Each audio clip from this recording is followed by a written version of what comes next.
কিন্তু এখানে একটা ওষুধের দোকানও নেই। একটা ওষুধ কিনতে গেলেও এখান থেকে নৌকায় প্রায় 1 ঘন্টা সোয়া ঘন্টার রাস্তা রাজীবপুরে যেতে হয়। সেখানে আসসালামু আলাইকুম, সবাইকে শুভেচ্ছা। যে পেছনে ভিড়টা দেখছেন, এই ভিড়টাতে একটি ভ্রাম্যমাণ চিকিৎসা কেন্দ্র। এটি আসলে এখানে এই চরের মানুষজনকে চিকিৎসা দেওয়া হচ্ছে। এটি হচ্ছে একটি মোবাইল মানে ট্রিটমেন্ট বলা যায়। এখানে চরের এইখানে আমরা এসেছি চর রাজীবপুর, যেটি কুড়িগ্রামের সবচেয়ে বলা যায় পিছিয়ে পড়া অঞ্চল বলা হয় এটিকে, যদিও সে আগের অবস্থা নেই। তারপরেও এখানকার এখনও মানুষজন কিন্তু অনেক কিছুর এখানে পরিবর্তন হলেও চিকিৎসার ক্ষেত্রে কিন্তু মানুষ এখনও অনেক বেশি পিছিয়ে। এখান থেকে একটা ওষুধ, এই চরের এই যে আমরা এখন যেখানে আছি, যেখান থেকে ভিডিওটি করছি, এটি হচ্ছে চর ভেলামারি, এবং এই ভেলামারি চরে কিন্তু এখানে একটা ওষুধের দোকানও নেই। একটা ওষুধ কিনতে গেলেও এখান থেকে নৌকায় প্রায় 1 ঘন্টা সোয়া ঘন্টার রাস্তা রাজীবপুরে যেতে হয়, সেখান থেকে গিয়ে ওষুধ আনতে হয়।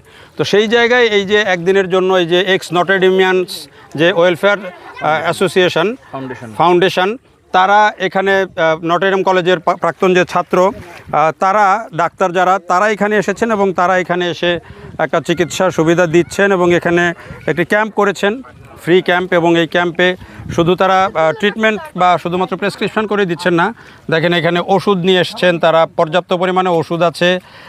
তারপরে হচ্ছে বাচ্চাদের জন্য খাবারের ব্যবস্থা আছে, কিছু শুকনা খাবার বড়দের জন্য আছে। এরকম এই যে দেখেন মানুষজন কিন্তু এসছেন। একটু আগে দেখলাম যে কোলে করে একেবারে বয়স্ক মানুষজনকে নিয়ে আসা হয়েছে এবং এখানে একজনকে ডাক্তার সাহেব পেলেন যে তার অলরেডি হার্ট ফেল করেছে, কিন্তু এখানে কোনোই চিকিৎসার ব্যবস্থা নেই এবং যাকে বলছেন তিনি ঢাকাতে যেতেও রাজি না।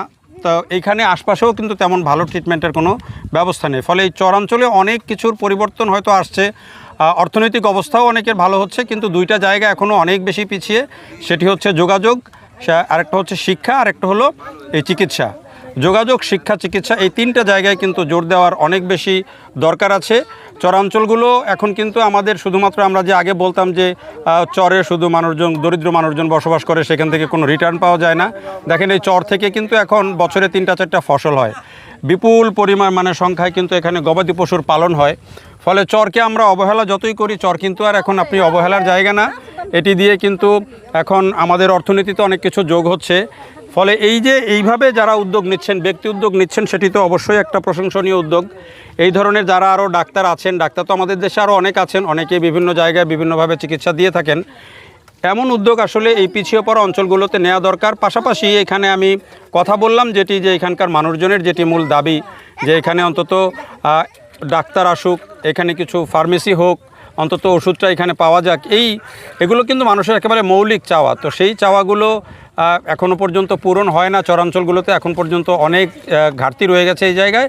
সেইখানে এই ধরনের উদ্যোগ, এই মানবিক উদ্যোগ আমি মনে করি যে একটি প্রশংসার দাবি রাখে। এবং এই ডাক্তাররা যারা ঢাকাতে, যাদের আলিশান চেম্বার আছে, যারা ঢাকাতে বড় সরকারি হাসপাতালে কাজ করেন, সেই ডাক্তাররা এই কয়েকশো কিলোমিটার পেরিয়ে এসে এখানে এই যে মানুষকে, চরের মানুষকে চিকিৎসা দিচ্ছেন, এটি কিন্তু শুধু মুখের কথাই হয় না বা শুধু লোক দেখানো। অনেক সময় আমরা বলি না যে সোশ্যাল মিডিয়াতে ভিডিও দেখলে অনেক সময় বলি যে লোক দেখানো কাজ করে। এই ধরনের লোক দেখানো কাজ হলেও কিন্তু হওয়া দরকার, কিন্তু শুধু লোক দেখানো কাজ করতে কেউ 400-500 কিলোমিটার দূর থেকে এই চরাঞ্চলে আসার কথা না।